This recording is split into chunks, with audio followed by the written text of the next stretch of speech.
everybody, good morning and welcome to the FRIS, the Hindu Analysis Series. Today, as you know, the date is, what is the date today? 17th of July. So we are starting with the Hindus. Today's Hindu. This front page. And let us quickly have a glance at the important news from the front page.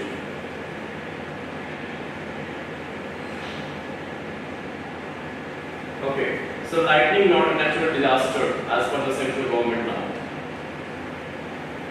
After that you have here this editorial called conglomerates, that is the big business houses, big businessmen are getting too big for comfort.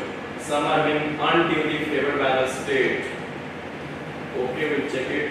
ISRO to launch PSLV, Polar Satellite Launch Vehicle with several satellites. ISRO is informed. Is a mission. So government sets up a new panel to review all NSO data. That is very, very important because time and again you have seen that many of the editorials, many of the times the economists and the writers criticizing the central government for unreliable data, or there is not no transparency in the release of data and all. So of course government has set up this panel with the objective to be not just transparent in releasing the data, but also to have authentic data, because data is the new oil, you all know. So let us start with this first. New panel, who is going to chair this?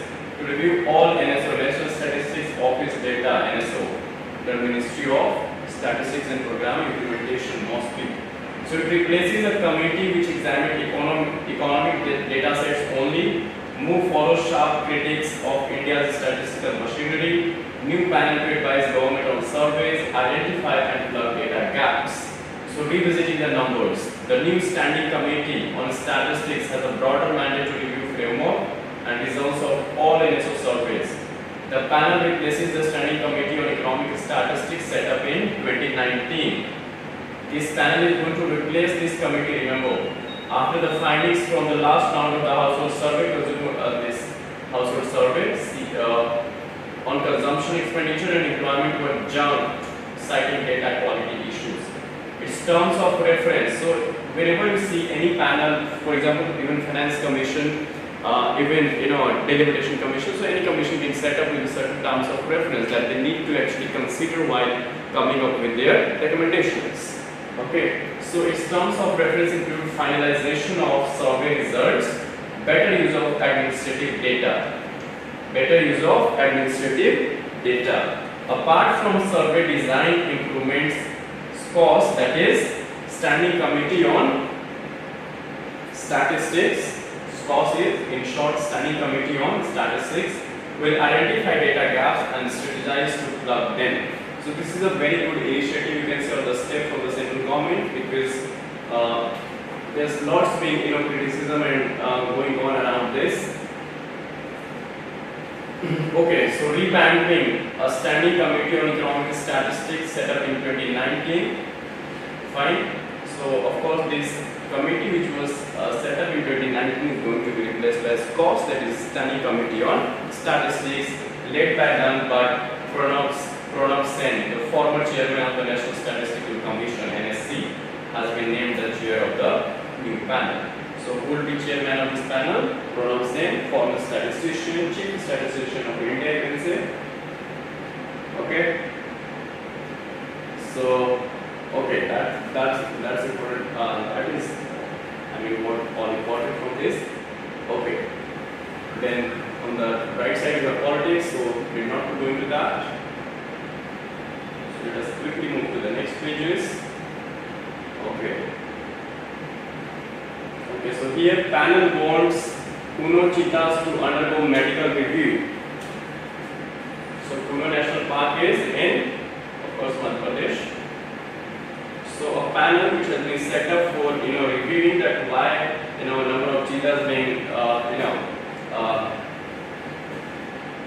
dying because of their transportation from the African region, especially Nigeria and all.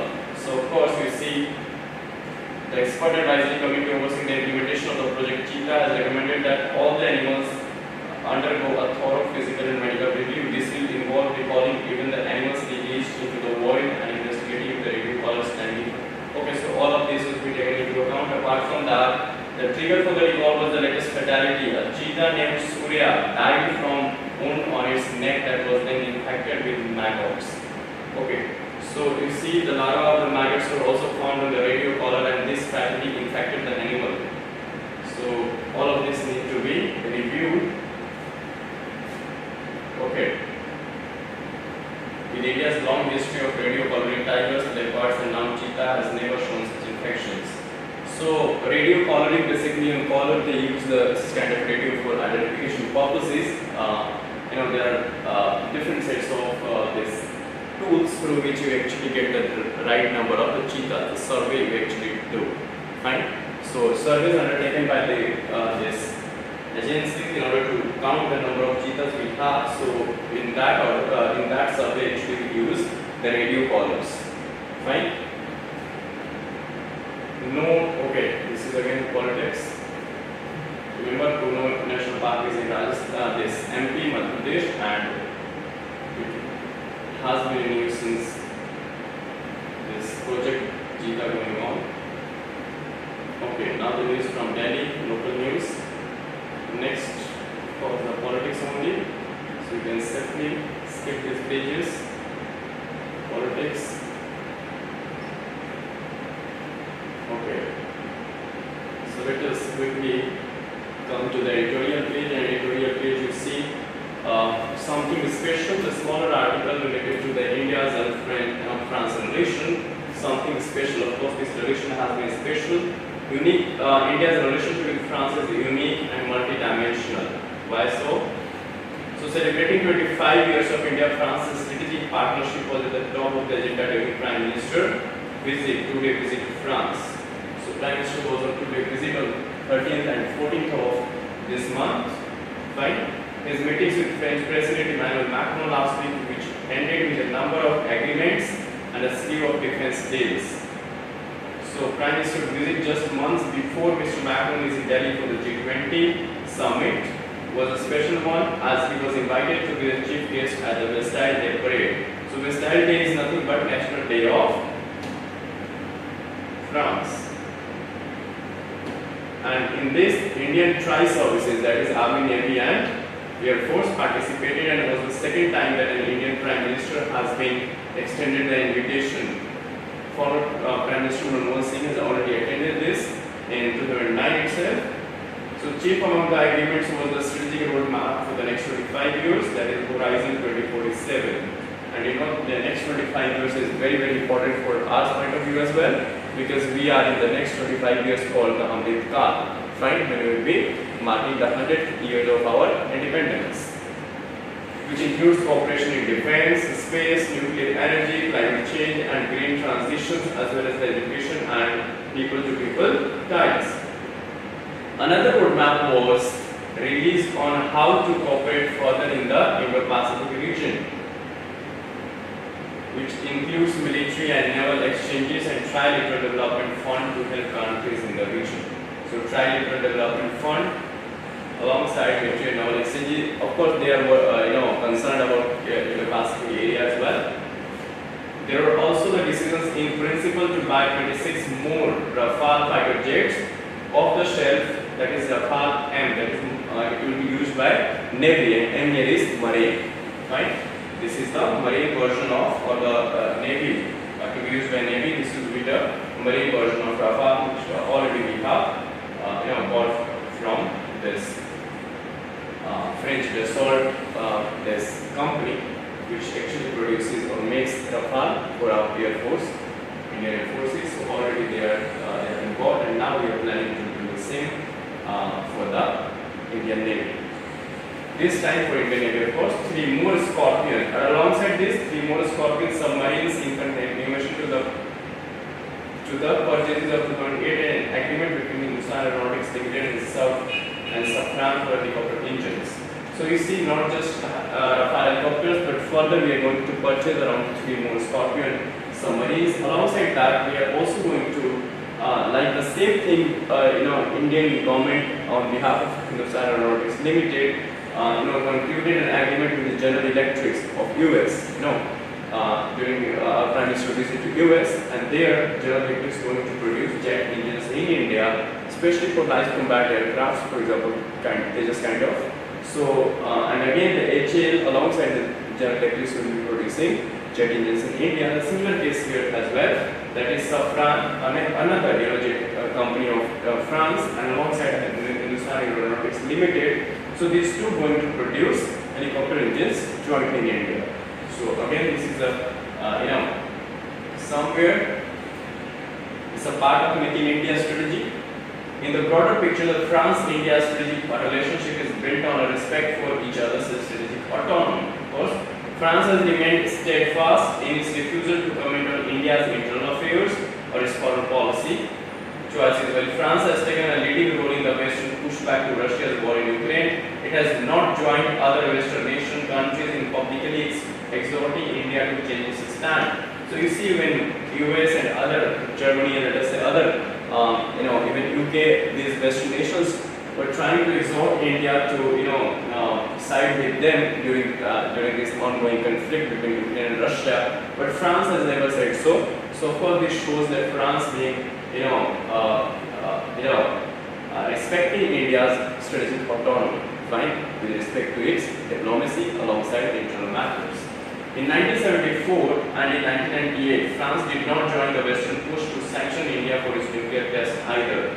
So you see, it even stepped in with uranium supplies to power the Tarapur reactors. Tarapur is Maharashtra. Nuclear reactors means,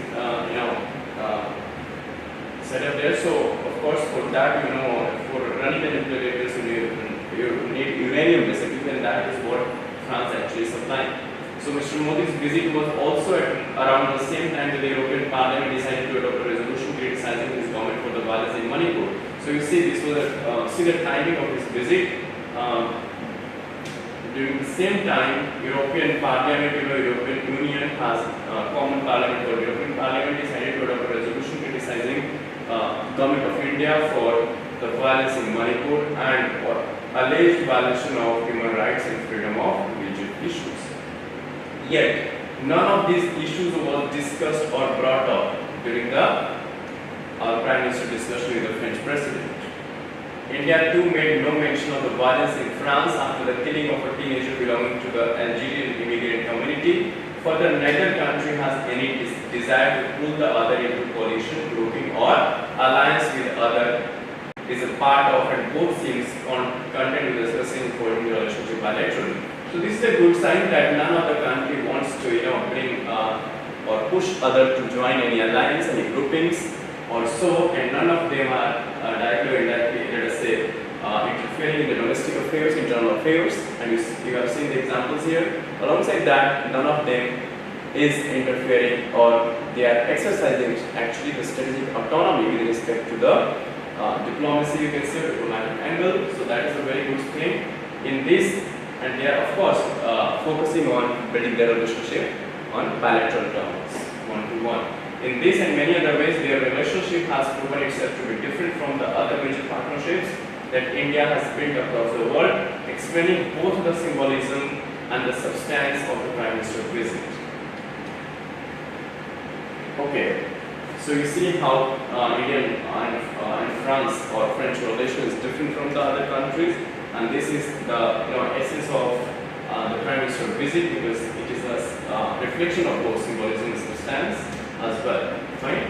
So again, smaller article but impactful one, covering everything comprehensive manner. Now see, this is the article which is somewhere India's conglomerates are getting too big for comfort. Conglomerates in big business houses. So let us see what the writer actually is saying here. And this, of course, as the title suggesting, so you might have get the idea of what actually being written in this article. Focus is on big business houses getting too big for comfort. Okay, means they are becoming big in order to get in a comfortable position.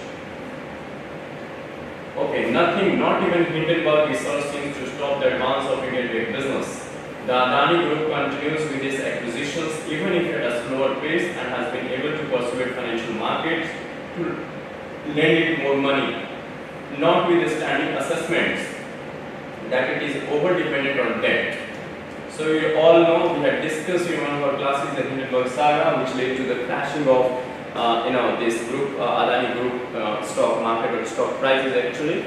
Fine. Reliance Industries, the second example, Limited has announced the demerger. Merger and demerger means merger is when two different arms of the same, let us say, or even of different, but here same group coming together. Fine. And demerger, of course, when they are separately operating, okay, getting away out of this already merged. Of its financial services arm to establish a new entity which media speculation see as a bid by the group to establish a dominant presence in the financial service industry. So here two examples being quoted, until this. One is of course Adani Group. I hope all of you are aware due to the Hindenburg reports that led to the crashing of the stock market or the stock prices of Adani Group. Alongside that, second example here being given by the writer is about the of course Reliance Industries, and Reliance Industries what exactly it is doing. So it has announced the demerger of its financial services arms to establish a new entity, fine, which media speculation see as a bid by the group to establish a dominant position in the market or dominant presence, you can see in the financial services especially. So the demerger is being seen as a repeat of the strategy adopted by the group in areas stretching from telecommunication like Geo. Initially you got the free data and calling and all, and then after that today you see the position of Reliance Jio in the market. And the retail trade to the media and entertainment business, retail trade you see overtaking of this big bazaar and all, where Reliance Industry, Reliance Retail actually. Other business groups such as the Tatas and Aditya Birla Empire seems to also be performing well. The biggest of India's big businesses seems to be thriving. So his focus is on big business houses, and he's saying that the big business houses or big businesses are actually thriving in India today. But this assessment is not true of all of the businesses in India. It is not just that small and medium scale firms, not to mention the large mass of informal enterprises, are not doing well and are yet to recover their COVID-inflicted losses. So he is clearly saying that this assessment is not true of all of the businesses in India, especially the small and medium. Alongside that, of course, we have large scale of informal economy, so for informal enterprises as well, and there are many enterprises which are actually yet to recover, from the COVID related losses. Many established big business names do not share the good fortune of the big few. A former Reserve Bank of India Deputy Governor and his co-author report in a much-cited paper that the share of assets in the non-financial sectors owned by the big five business groups has risen from 10% in 1991 to nearly 18% in 2021. See, from 1991 to 2021, almost 30 years somewhere. So in the last 30 years, you see this growth of big five business groups from India, or how you can say their share of assets in non-financial sectors, fine, or the ownership of shares in non-financial sectors actually has risen from 10% to almost double, that is 18%. Whereas the share of the next five has fallen from 18% to less than 9%. While they claim that increased concentration is contributing to inflation has been challenged, the evidence they provide of significantly increased concentration has not. So this paper written by one of the former deputy governor and of course co-author and his co-author. So this report basically talks about their share. Alongside that, writer is saying that while their claim, of course the claim of this report is that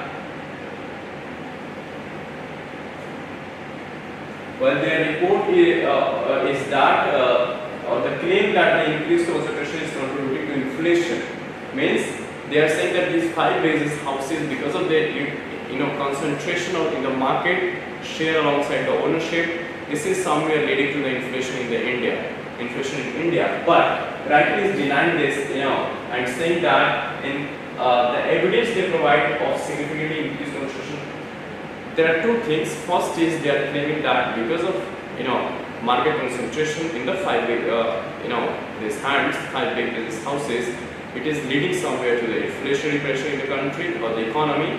One thing. The second thing is, this concentration has been of a significance and this has increased over time. Fine. So rightly saying that though first is not that first is defeating the first point, but secondly is somewhere accepting, you can say, the evidence they provided significantly increased concentration has not. So first is challenge, second is undeniable fact. Okay, so progression to state capture. Now see the word. The dangers of such rapid rising industrial concentration have been flagged in the past across the world. The process feeds on itself by using market power to stifle competition. Of course, this is what, especially in economics, market forms we study, like different forms of market, monopoly power, duopoly and all. So you see there we study also about the market concentration and all. So they are saying that the process feeds on itself because they use the market power to stifle competition. Of course, you cannot a small business or enterprise cannot compete with the big houses. Fine. So that's why this somewhere the concentration, the market concentration, the market power in the hands of big business houses actually somewhere stifle the competition. Fine. Because the smaller enterprises won't be able to compete with them. It results in profit inflation or profiteering. So it results, this concentration and stifling competition results in profit inflation. So inflation that you see in the economy for general masses, sometime it is like profit for the big business houses, because of course they earn more during such times, or profiteering. Through the manipulation of cost and prices, of course, in the processes it fosters extreme assets and income inequality. Of course, the biggest example you might have seen during COVID pandemic, what happened, if you see not just in India but around the world, the billionaires, the net worth of billionaires actually increased by at large scale compared to the bottom, the poorer section, who actually becomes more poor with the time, or become poorer, of course. So this is how inequality you see, and that's why we see K type of recovery in the economy, because this K, the upper part of the K, first half, that is representing the big business houses and all, see the increment, but below, bottom one going down. So that's why we have inequality here. Okay.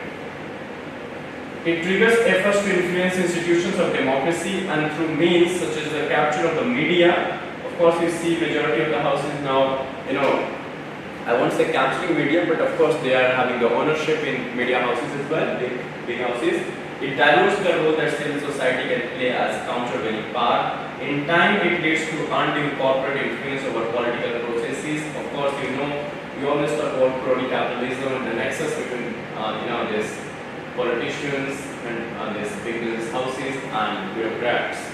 So formulation of policy also gets influenced with tendency bordering on state capture. These fears were strengthened by the recognition that these tendencies are not stalled by competition in the market but are consequence of the functioning of the markets. So he is saying that such kind of fears of market capturing and all strengthens by recognition that these tendencies are not stalled by competition. Such kind of tendencies are not stalled by competition in the market but are consequence of functioning of the market itself.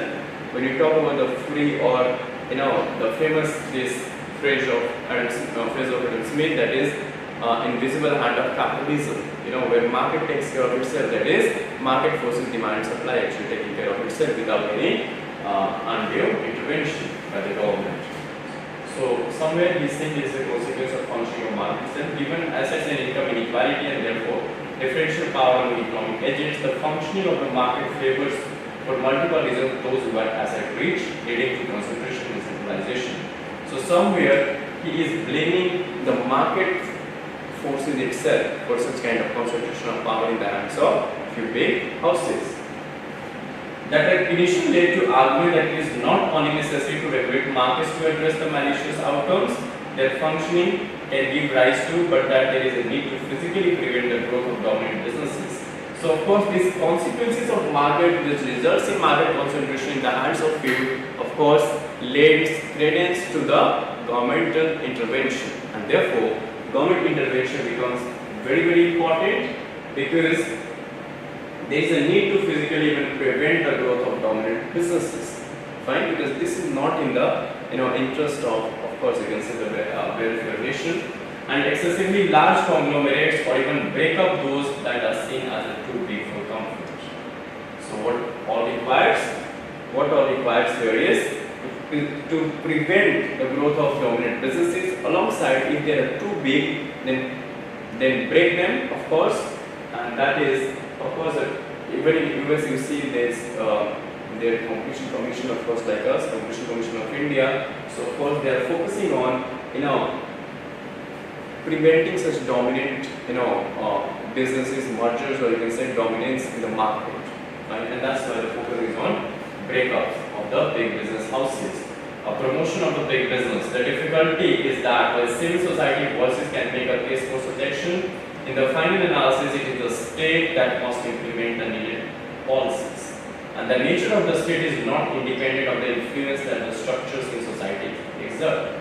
Of course, so he is saying that of course civil society and general masses would be in favor of such kind of policy action or actions, but it is ultimately depends on the final the authority lies in the state, whether the state wants to have such kind of dominance or not, and because the state has to implement the policy in the finance stance, and the nature of the state is not independent of the influence of such kind of structures that in society exerts. So of course the state is not independent of such kind of forces. For example, of course, that's why I said crony capitalism and of course nexus between big business houses or businessmen alongside the government officials, bureaucrats and politicians. So of course, this is not, one of arm is not independent of the other. So democracies have battled hard to force governments to maintain some distance from private capital in general and big business in particular. So he is saying that democracies have battled hard to force government to remain autonomous or independent from such kind of private capital in general and big businesses in particular. Those efforts have been partially successful in a specific historical context, leading among other things to strong action against monopoly and trustification. In the time you see today that lots of issues going on with monopolization and all, even trustification, because big business houses like to form the trust, fine. Like even Tata is not a company but a trust. So of course you see, but there is not an issue with that. But depending on how they are operating actually. So time and again, Competition Commission of India has been in news because of certain issues related to, let us say, Meta or Google, of course. So of course, because at certain places they actually try to monopolize their services. Similar efforts were seen in India immediately after independence, as a national state emerged from a freedom movement that was broad alliance of diverse classes. But over the years, the distance between the state and private capital has narrowed hugely, leading to current situation in which the state promotes big business rather than regulate or curb the latter. So here he is directly saying that or blaming the state or claiming that the state actually operates in what? Or you can say that state is in with hand in glove with the big business houses, right? Because current situation is like where the state promotes big business houses rather than regulate or curb the latter, curb their power. Within that framework, the decisions are as to how many and which business groups to promote and to what extent is arbitrary. Yes, of course it depends on the government that to which government is or the state is going to support which businesses or not to the business group, or of course it's arbitrary power. Three trends have signaled this narrowing of political distance between the state and the big businesses. This is a very good important paragraph.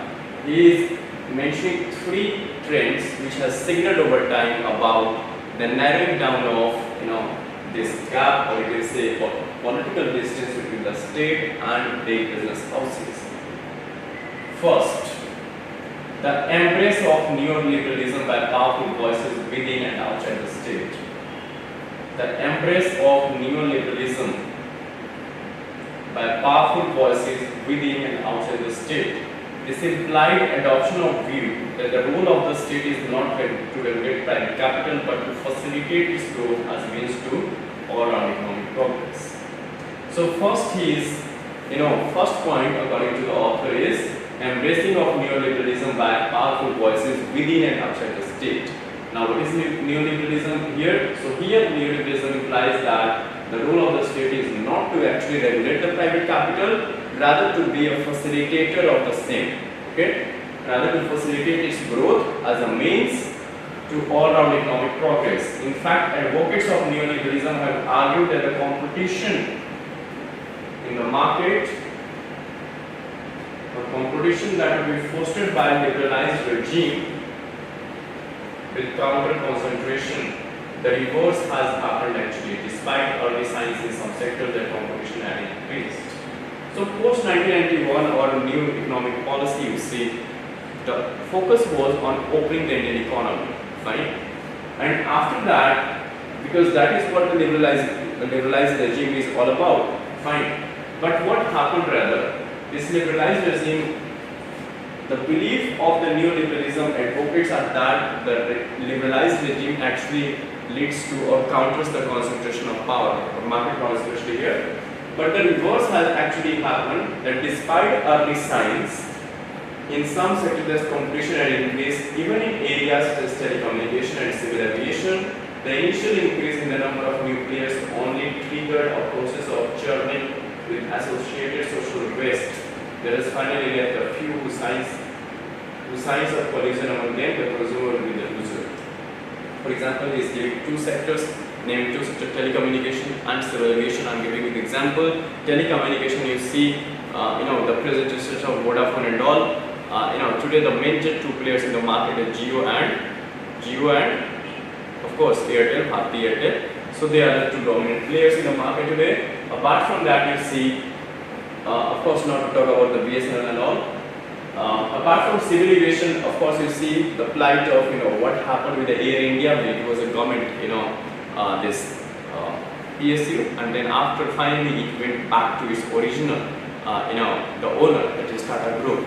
So of course you see how things are concentrated and how the competition actually getting concentrated in just among or translating itself in duopoly. Means there are just two major players in the market, that particular field.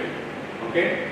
The second reason is the propagation of the view that the state must help strengthen domestic business to not just hold its own against giant global competitors, but to step beyond Indian shores.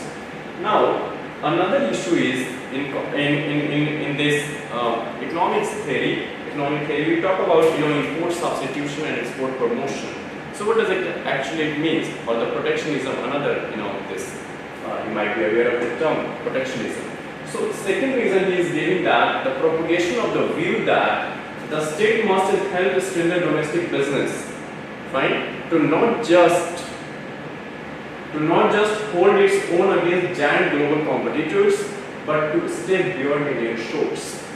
So the second argument is that the state must protect, fine, or help to strengthen the domestic, companies or business houses in order to not just, so that they not just compete with the big, giants, of course global giants we are talking about, but also help in, because this will also help in crossing the shores, means they will be able to establish themselves in foreign lands as well, only when the state will help in this process.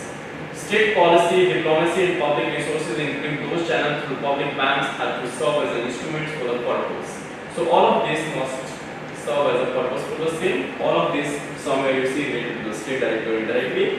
While liberalization opened up Indian markets and subjected much of Indian businesses to global competition, state intervention was modified to protect and promote section of big businesses, not least through large-scale subsidies and transfers. So of course you see that even during pandemic and before that, big business houses, or of course business houses or enterprises were given lots of these tax incentives, the subsidies, and of course transfers as well. So the money factor the third point is Or third factor is the refusal to reduce the influence of money in politics.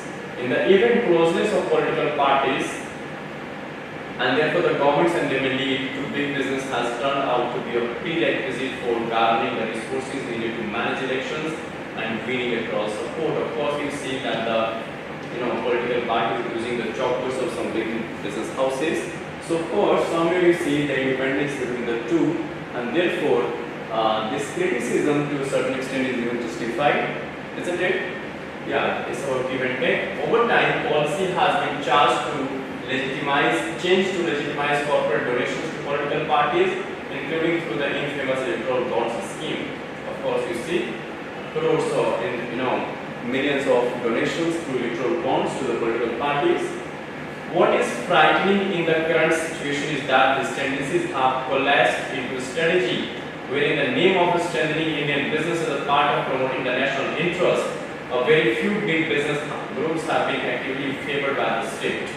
So this is not good, that in the name of actually strengthening the Indian businesses, you are giving, somewhere or safeguarding just few of them. Under normal circumstances, this should have led to widespread resentment and dissent, not just among those in the lower segment of the asset and income pyramid, but among more powerful sections closer to the top who are being ignored. That would dispel instability and also perhaps serve as a corrective. But that has not happened in the new India, because again in the name of national interest, state power is being used to suppress any such dissent. The result is an almost relentless march to extreme concentration of wealth and economic power, and therefore rising inequality. So of course the last paragraph is of course criticizing, strongly criticizing, vehemently criticizing to the current dispensation somewhere, because according to the author, all this somewhere leading to the extreme concentration of wealth and economic power in few big houses, the hands of few big houses. So again, a very good article to understand. Actually, not everything written here might be correct. That is a view of the author himself, but that is what we actually need to read and find to what extent this is justified. Fine. Okay, moving to the next pages. Okay. What else important? Okay. On Gandhi's conviction, Rahul Gandhi will talk about. So of course that we are not going here into the politics, but we will be discussing here the polity actually. Whatever is important, relevant from the exam point of view, few articles and right of freedom and all. So let us quickly see that. Just to give you the context, Mr. Gandhi has been disqualified from his parliamentary membership. Of course, he is no more member of parliament or MP. Fine. So and he has been convicted, of course, and now he is approaching the Supreme Court against the same. So the Constitution of India under Article 19(2) had declared defamation as one among the exceptions to free speech. There are reasonable restrictions to free speech under 19(1). In criminal defamation, the actual harm inflicted or suffering caused is not a condition to constitute offence as intention or knowledge is sufficient. Okay. So here under Article 19(2), 19(1) of course will give 6 freedom of speech and expression related rights, and 19(2) is gives certain grounds on the basis of which you have been you have this reasonable restrictions, right? So under criminal defamation, according to this, the actual harm inflicted or suffering caused, okay, is not a condition to constitute offense as intention or knowledge is sufficient. Even if you have intended to cause harm or criminal defamation to some person, let us say, that would be sufficient ground for the declaration of such what to declare a particular person as convicted of that offense. Okay. Further, so what happened recently? The Gujarat High Court actually gave the verdict on Rahul Gandhi's criminal revision petition, raised pertinent question on defamation, disqualification, and electoral representation law. The High Court was deciding on application challenging the refusal of the Session Court to suspend the order of the conviction against Mr. Gandhi under section 389 of the CRPC. The court ultimately denied relief to the petitioner relying on the principle that stay of conviction is not a rule but an exception to be resorted to in rare cases. So what actually said the Gujarat High Court said? Gujarat High Court, under section 389 of the CRPC, Criminal Procedure Code, denied relief to Mr. Gandhi by relying on the principle that the stay of conviction, because he was pleading for stay on the conviction, is not a rule but an exception to be resorted to in a rare cases. The verdict that this case does not fall in the category of such rare cases is central to the animated debate on this issue. So what the Gujarat High Court said, that this is not a rare case where the state to be granted on conviction of Mr. Gandhi. So speech and reputation. Now let us come to some technical aspect of our constitution, or let us go into the articles and IPC, what it says. So related to speech and reputation, the Constitution of India under Article 19(2) had declared defamation as one among the exceptions to free speech, which is thereby validated under Section 499 and 500 dealing with the definition and punishment of defamation of the Indian Penal Code (IPC).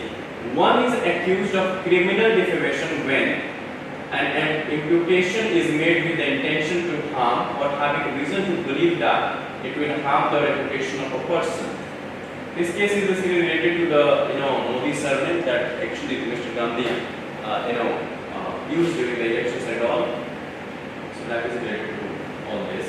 In criminal defamation, the actual harm inflicted or suffering caused is not a condition to constitute offence, as intention or knowledge is sufficient. The comment by Mr. Gandhi, why all thieves have Modi surname, is found penal under Section 499, that makes defamatory an imputation concerning a company or an association or collection of persons as such. The applicability of the expression collection of persons, because of course Modi surname would not be, is not just the surname of our Prime Minister, but of course there are lots of Modis in the country. So that's why we have collection of persons here. To Mr. Gandhi's remark is the fulcrum of the case. The magistrate court was of the opinion that people with the surname Modi or belonging to the Modi community constitute an identifiable class or their collection of class, which is mentioned in the IPC, and pronounced the accused guilty with the maximum possible sentence. So of course already magistrate court has found him as a guilty, and now the Gujarat High Court has denied to stay his conviction, and therefore he is left with no option but to approach the Supreme Court. Earlier judgments for defamation. In one of its paramedic pronouncements on defamation of the Supreme Court in Sahib Singh Mehra versus State of Uttar Pradesh. Now this case becomes important when we are writing something related to defamation. Fine. Relied on the criteria of identifiability and definitiveness as determinants to fall in the category of collection of persons. Collection of persons, I hope you understood this phrase now, because collection of persons we are referring to not just a particular individual having surname Modi, but group of individuals, lots of individuals in India actually having this surname of Modi, and not just in Gujarat but different states in India as well. In order to rule that public prosecutors and assistant public prosecutors at Aligarh constitute a definite and identifiable category. Further, the judgment of the Allahabad High Court in Tekchand Gupta versus R.K.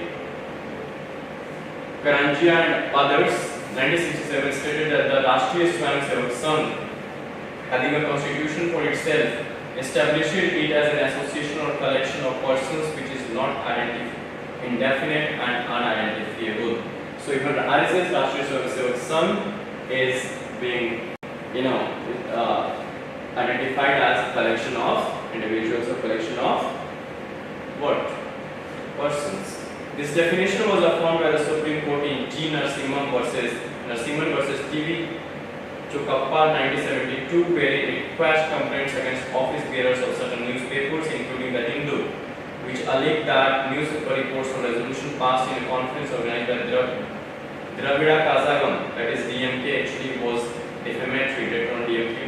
The court said that the conference was not a determinant and identifiable body to be considered as collection of persons. So if the whole matter is about whether the set of body or the collection of group is identifiable or not, first thing, and second, whether they constitute this collection of body or not, or collection of persons or not. Fine. So it's all about the grouping and all.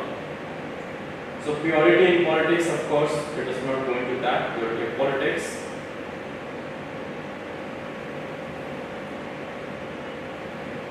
Relevant precedents. Okay. So what are the relevant precedents related to such cases? The concurrent view held by the Session Court and the Gujarat High Court have cast a shadow of uncertainty over the parliamentary membership of Mr. Gandhi. It is germane to note that the Supreme Court in a plethora of judgments had well chiseled the jurisprudence on suspending an order of conviction. A three-judge bench in Narang versus Ramesh Narang and others identified held that in certain situations the order of conviction can be executable in the sense it may incur a disqualification as in this stand case. Fine? Like what happened? Mr. Gandhi is standing disqualified from Lok Sabha. In such a case, the power under section 389(1) of the code could be invoked. Indian Penal Code. In such situation, the attention of the appellate court must be specifically invited to the consequences that is likely to fall wherever it applies its mind to the issues in under section 389 clause 1. It is under an obligation to support its order for reasons to be recorded by it in writing. So of course section 389 clause 1 of the UPSC according to Supreme Court make it obligatory on the part of a particular court to write in to make it or pronounce its judgments in writing in order to to support its order for reasons to be recorded by it in writing.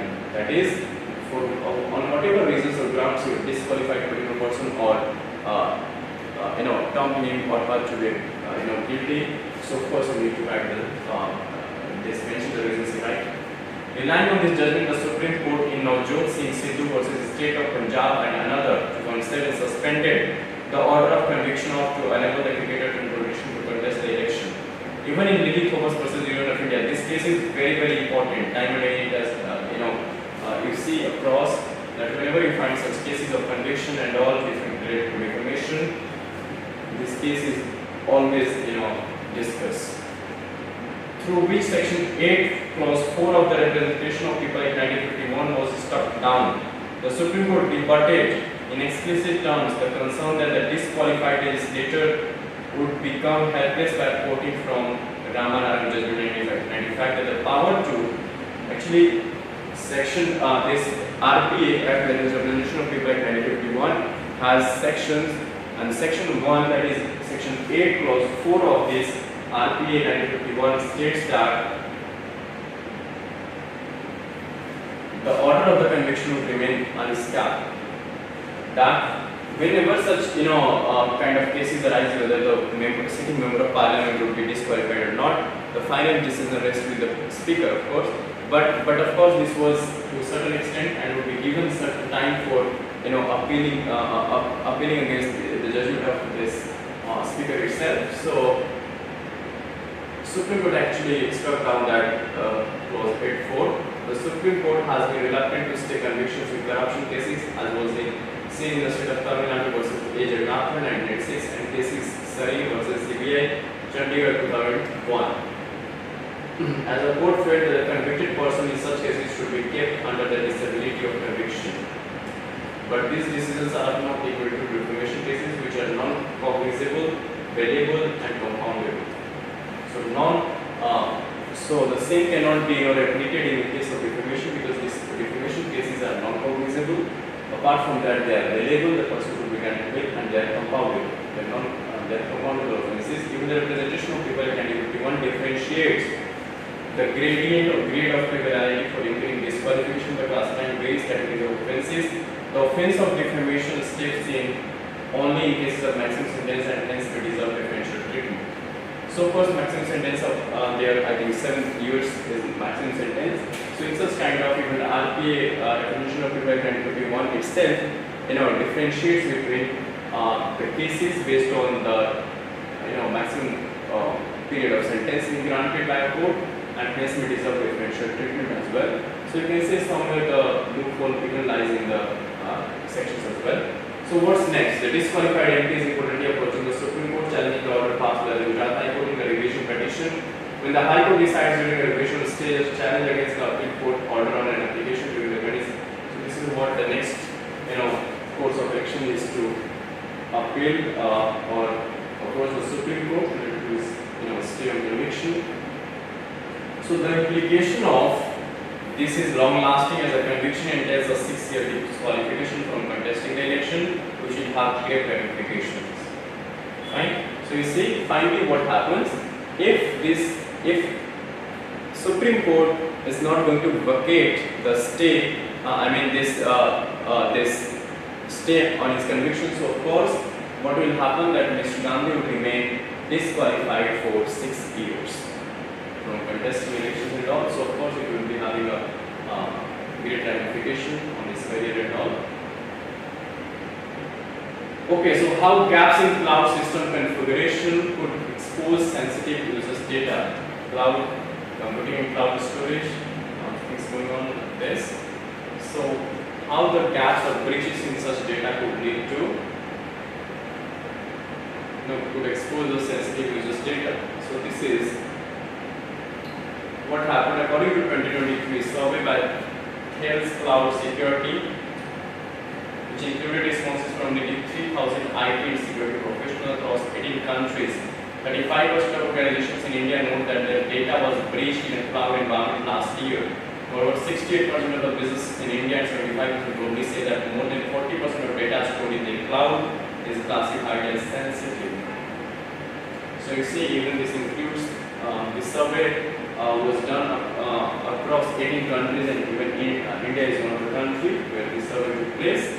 And this is the data of 35% of organizations in India know actually that somewhere their data was breached in cloud environment. The data which was actually stored on this cloud or cloud storage. Apart from that, 68% of businesses in India and 75% globally say that more than 40% of the data stored in the cloud is classified as sensitive. Okay, related to personal, identification and all. So have there been breaches? Of course, there have been lots of breaches as well, time and again. In June, recently, last month, a bot on the messaging platform Telegram allegedly returned the personal data of Indian citizens, even including one or two ministers who registered with the COVID portal. COVID, I hope you know, coronavirus. What? Coronavirus or corona vaccine intelligent network. Fine, where actually we used to get the digital certificates, or we used to register ourselves for getting the this free vaccination. The country's health ministry denied reports of any data leak and said that the Indian Computer Emergency Response Team, CERTI is our emergency response platform which takes care of this such kind of emergency situation like data breaches and all, was actually reviewing the existing security infrastructure of the portal. Apart from that, in this June case, in January what happens, reports emerged that HR management portal mydoctor.com allegedly exposed personal information of employees and job candidates. Later, in separate breaches in April and May, the ICICI banks and university admission platform leveraged ADU's data were also allegedly linked. While these breaches were fixed after the organizations and authorities were notified, even momentary exposure of personal user data can have far-reaching consequences, of course. In particular, personally identifiable information can be used by threat actors to target individuals, financial assets and online accounts. You see, majority of the time they demand ransomware, unless and until you are not paying the same, you're somewhere they hack your computers and all, and they refuse to restore the same. So what exactly is a cloud storage and why do companies use it? Cloud storage, remember, is a method through which digital data, including files, business data, video or images, are stored on servers in off-site locations. Means you are operating, let us say, in Chandigarh, but your data has been stored somewhere in New York, provided that their servers are in India. So if their data servers are in India, so of course they might be located somewhere in metro cities, let us say Delhi, maybe in Bangalore. So of course they are off-site, on the off-site locations, not exactly where the data has been actually generating and you are using services. These servers may be maintained by the companies themselves or by third-party providers responsible for hosting, managing and securing stored data. These servers can be accessed either by public or through private internet connections depending on the nature of the data. Companies use cloud storage to store, access and maintain data so that they do not need to invest in operating and maintaining data centers. An added advantage of cloud storage is its scalability. Organizations can expand or reduce their data footprint depending on its needs. So this is flexible with regard to scalability. Most cloud providers offer security features like physical security at data centers, in addition to zero trust architecture, identity and access management, and encryption to ensure that the security of data on their servers, remain secure. Encryption, is a kind of code. You see, when you're on WhatsApp, you get the message that your chat and all, whatever communication taking place between the two persons is being encrypted, right? And only two persons can read the sender and receiver, whatever you are, whatever chat or text, you have sent or received. Okay, not any third person or third party can read the same. That's why they are encrypted. They have been, translated into some codes. What are the risks associated with the cloud storage? So advantages is scalability. The risk arises from the deployment of incompatible legacy IT system and third-party data storage architecture. Additionally, the use of weak authentication practices and easily guessable passwords can allow unauthorized individuals to access sensitive data. At times we used to use password as our mobile phones, some nickname and all. So for these are easily guessable passwords, which can of course pose a threat or risk to us. Data stored in the cloud also faces the risk of exposure due to insecure APIs, poorly designed or inadequate security controls, internal threats due to human error, and inadequate encryption during transfer or storage. This is what the different kinds of risks are. So how do legacy system weaken cloud storage setup? Though cloud security may appear similar to legacy IT security, the difference in their architecture necessitates different strategies. Due to the lack of support or upgrades, legacy IT security may have non-vulnerabilities that are yet to be fixed. Such vulnerabilities make them an appealing target for hackers who may use the gaps to gain unauthorized access to the cloud resources connected with this legacy system. So this is how the legacy system can pose another kind of threat or risk to the cloud storage data stored on cloud. Should data breaches be treated on par with the data exposures? So data breaches and data exposure incidents in the cloud should be treated identically. While in data breaches, confidentiality or confidential or protected information is exposed to unauthorized individual. Data exposure is often depicted as an unintentional disclosure or accidental disclosure of data. So more or less both are same.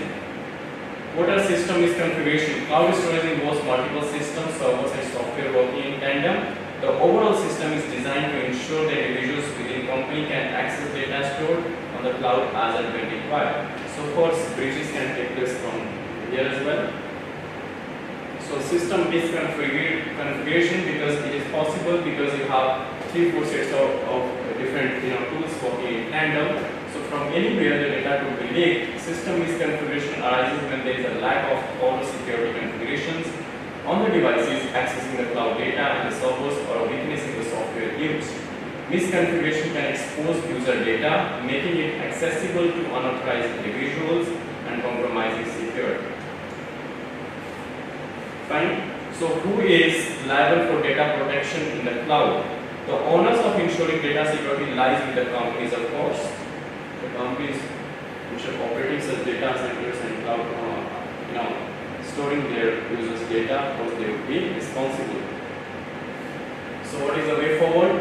Data encryption is seen as one of the most effective approach for securing sensitive information in the cloud. However, it comes with its own set of challenges, which include encryption before data is stored, ensuring security of encryption keys, and changing the encryption keys periodically to ensure continued safety. So this too is challenging, not that easy one. What are the risks of data migration in the cloud?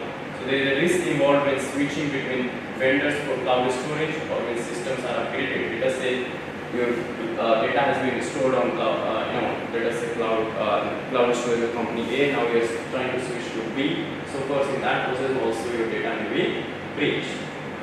Without a proper migration plan and process based on thorough assessment of the cloud provider, data could get exposed. Additionally, ensuring that the data is encrypted whenever in transit and making relevant backups are also key aspects of ensuring data security. So another point is ensuring the data is encrypted whenever it is in transit, means whenever you are transferring or migrating from one set to other of cloud storage to other. So how can users keep their data safe? What we can do at our own level. When users get to know possible data breaches, they are recommended to change password and the two-factor authentication setup, push security questions answers, and monitor accounts for unauthorized transactions and SMSs for suspicious activity. So this is what we all can do at our individual level. We can change the password, we can use two-factor authentication, like for example through mail, through your phone numbers, and push security question answers. There are some sites actually ask the security questions where your data could be safe when you will be answering the same, because you already feed the question and answers both there. And monitor accounts for unauthorized transactions and SMSs. Find for suspicious activity. The lifespan of financial data exposed in a breach is short. It is used by threat actors within weeks. However, for personally identifiable data, the lifespan can be longer, with data stored on the dark web to target users for phishing scams and other illicit activities. So, of course, the harm of this exposure of data breach is short with respect to financial data, for example, your account details and all. But somewhere the personal data has long lifespan and of course more risky as well. So we need to be more aware. To feed in Manipur fresh round of violence, so of course Manipur is not going to stabilize.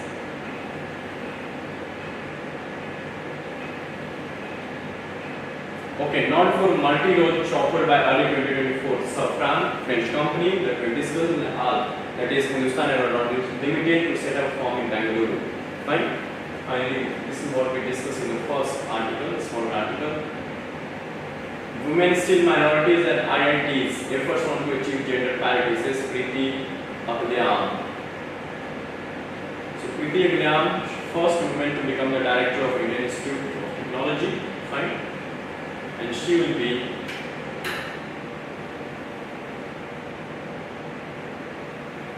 of course the first IIT and first to become the director of any IIT in the country, women director especially. SC Collegium's quit transparency is driving change. Okay. Government agencies subsidize tomato prices to rupees 80 a kg.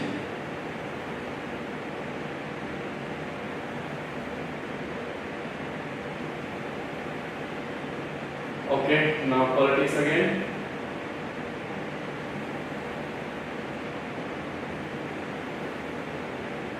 Lighting not a natural disaster is serving, said by the center. Number of deaths due to lighting has been increasing of late. If it joins the list of natural disasters, victims will be entitled to compensation under the State Disaster Response Fund (SDRF). But an official says center is not in favor of it, as deaths can be prevented through awareness programs.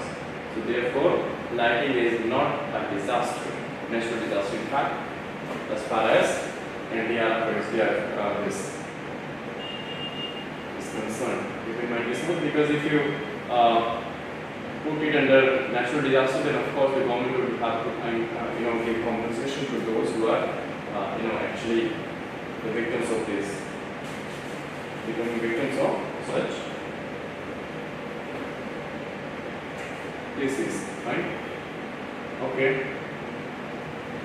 PSLV C-56 to lift off with 7 satellites. So remember, the name is very, very important. C-56. Okay, what the world news? Dangerous heat waves spread across globe as wildfires rages. This is the case of Italy. You see, there are many countries under the escape of heat waves. Scorching weather hit 3 continents on Sunday, weeping of wildfires and threatening to topple temperature records as a direct consequences of global warming take shape. Predictions of historic heat hung over swaths of Asia, Europe, and the US. So the 3 continents are under the grip of heat waves. Japan, United States even issued the warnings. Southern California and all. Russia has sufficient stockpile of cluster bombs, says Putin.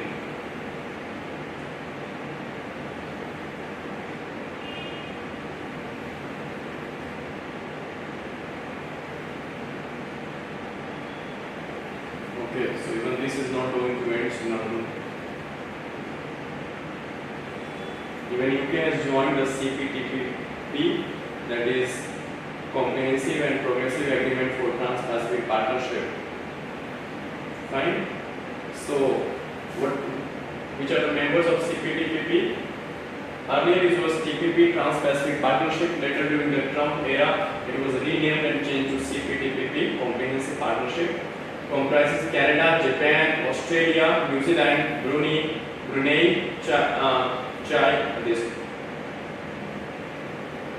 Chile, Malaysia, Mexico, Peru, Singapore, and Vietnam. India is not part of this because we are talking about trans-Pacific partnerships.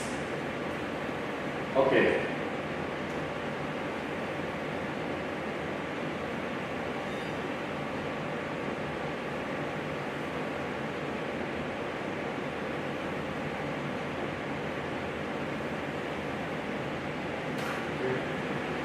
I think we have come to this page, and Alcaraz gets the better of fighting Djokovic in a memorable final.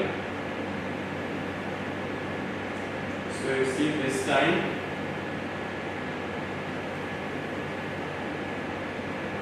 Spanish Alcaraz has won this course in Wimbledon at this tournament. So remember this time. We want this, fine? Okay, because at times even UPSC is asking questions related to this sports as well. So we never know what could we ask.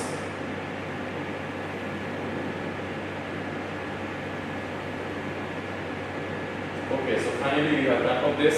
Whatever were important articles, editorials, and this miscellaneous facts we have discussed all, fine, related to your pre and mains perspective. So that's it from my side. If you have any query, anything, you can put the same in the comment section. Until then, take care, keep revising, stay tuned for tomorrow's Hindu analysis. Thank you.